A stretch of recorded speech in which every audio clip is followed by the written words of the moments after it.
Paper plane చేద్దాం, వచ్చేయండి.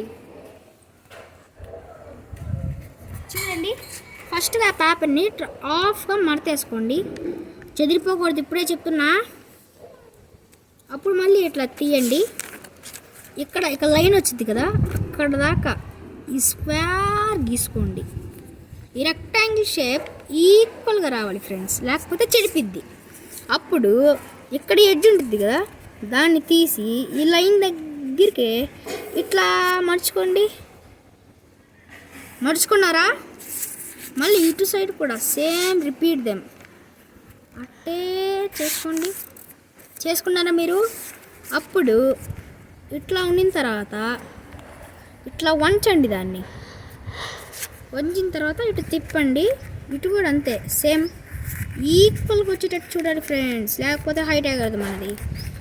అప్పుడు ఇట్లా చేయండి, మళ్ళీ same repeat them,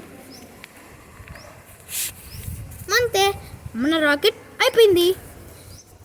hi friends, ఒకటి మాత్రం మర్చిపోకూడదు, సబ్స్క్రైబ్.